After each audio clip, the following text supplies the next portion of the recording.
The first thing that comes to mind for 90% of people when you decide to start losing some weight is, well, better head off to the gym.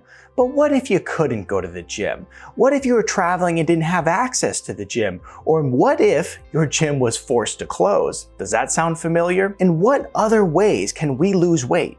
I'm going to give you the tricks and tips that I give my patients.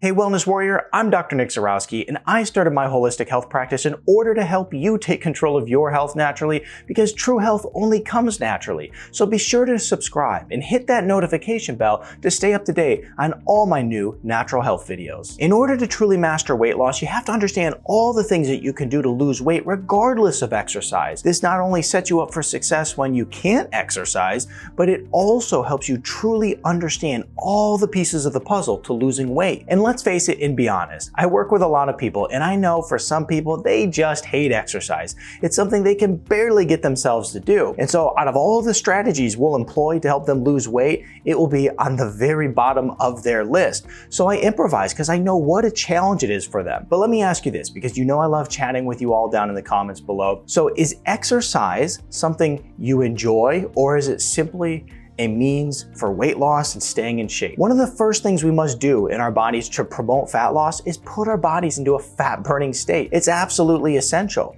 And one of the easiest, downright easiest ways that you can do this is to fast. You can start off with 16-8 intermittent fasting, move to 1 meal a day. From there, you could do a 1-day water fast, then a 2-day and a 3-day water fast. Because when you're fasting, you are forcing your body to burn fat for energy. It has no other choice. After, and you may know this, but after you burn through your sugar stores, your body has to turn to fat for energy, that very same fat that you're trying to get rid of. Another huge benefit to fasting is it'll allow you to become more insulin sensitive.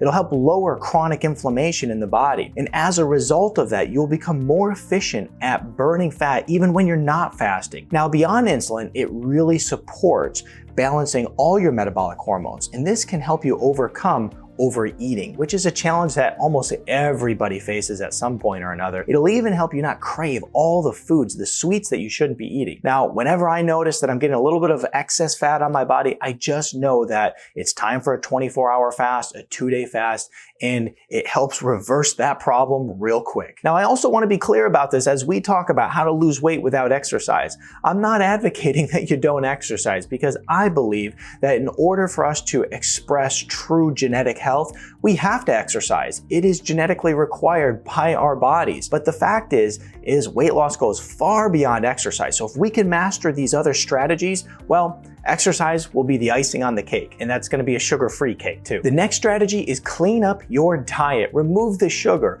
remove the excessive carbohydrates, remove all the processed foods, and focus and prioritize on eating healthy fats and proteins and lots of veggies. Now, you're probably expecting that I would say you have to follow a ketogenic diet if you want to get anywhere with weight loss. But the fact is, you don't. You'd be amazed how far you'll get by just simply cleaning up your diet. I'm not even talking about counting macros and all the details in between. Just mindfully eat. Eating good, healthy, whole foods, and get rid of the rest, it'll take you very far. And I say this trying to simplify it down for you as much as possible, because it's daunting thinking that you have to be crazy specific about everything you eat, and you have to count your macros and your calories, and if you're off just a little bit, then all is lost and you might as well give up. That's not true. And as I mentioned before, you can get really far with a clean diet. And the fact is I want to make a diet simple. I want to be able to follow the diet from now until the day I die, and I followed a healthy diet for the past 10 years, and that's how I've done it, is just making it very simple. Hit that thumbs up button if you think that following a healthy diet should be simple and not overly complicated. And for me personally, I have a lot going on in my life, and I just don't have the bandwidth to sit down and be very detailed with my food. And I know you see the gurus on the internet, and that's what they do, but the reality is that is their life. That's all they have to focus on. For me, I take care of a lot of people, and usually I'm last in line. And I know that that's not good, but if you're a parent, you know what it's like to prioritize a lot of other people prior to taking care of yourself. Now, the next strategy that we need to focus on in order to move the needle is paying attention to the amount of food that you're consuming. And we're going to combine this method with fasting. So I'll circle back on fasting in just a moment after we finish this topic. And also what I want to teach you in just a moment is the weight loss prioritization principle, because this is very important. But let's keep the conversation going in the comments below. Let me ask you this. Have you ever counted calories?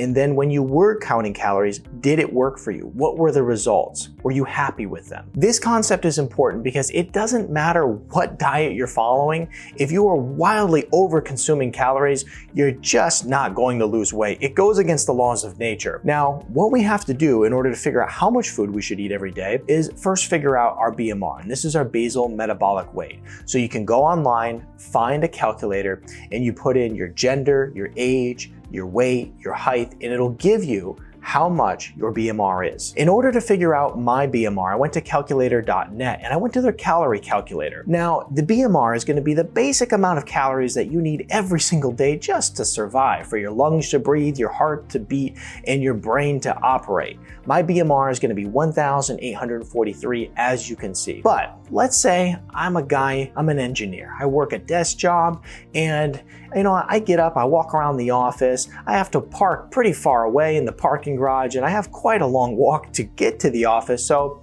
I'm somebody who's sitting quite a bit, and I don't like to exercise, and quite frankly, I don't have time to exercise, let's say. I have kids, I'm new in my career, it's just not happening. So that would put me into a sedentary category, little to no exercise, and that would be 2,212 calories per day is what I should consume. Now, if we were to look at that and I was to say, well, I'm not exercising and I don't move much, but I want to lose some weight, how could I do it? Well, you could slip in a 500 calorie deficit, and with that deficit, you're going to be setting yourself up for a nice, slow, healthy weight loss. Now, if you're somebody who's exercising 1 to 3 times per day, then obviously that number would continue to increase, as you can see in the chart. The thing is that's important to realize is that these are all ballpark numbers, right? They're never going to be 100% exact. They're never going to be 100% specific, but it gets you an idea where you need to be.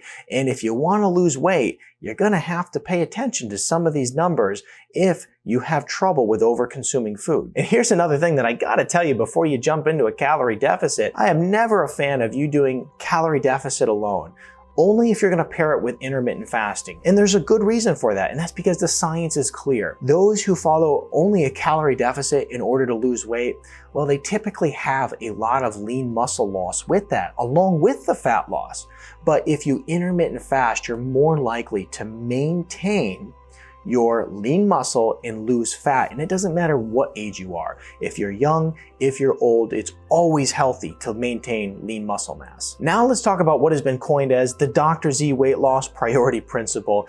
And this is so important because if you don't follow it, you're really making things hard on yourself, and we don't want to do that. So priority principle number 1 is that you need to clean up your diet. Focus on that healthy diet. Get rid of the sugar. Cut your carbohydrates down to 100 grams or less. Get rid of the processed foods. Focus on the quality fats and proteins and eating lots of veggies. And that's going to take you really far. And this is the thing that's really interesting is as you focus on these priorities, priority 1 may take you as far as you need to go with weight loss. And if it doesn't, or if you just want to amp it up a notch, then go to priority number 2. Priority number 2 is intermittent fasting. Okay, so you cleaned up your diet. Now you can start intermittent fasting. You can go into these 1-day fasts, these 2-day fasts, and those are excellent for fat loss. I use them all the time for myself personally. And then priority number 3 would normally be exercise, but because we're bypassing that today, we're going to skip to calorie deficit. And if you utilize these priorities in that order, there is no doubt it will work. You will lose weight. There's not a chance that that weight is going to stay on your body. So utilize them and don't overthink it. The other strategy that I almost forgot to mention that's important too because it's simple, it's easy, and it works well. And that's how to use apple cider vinegar for weight loss. You can learn that in this video right here.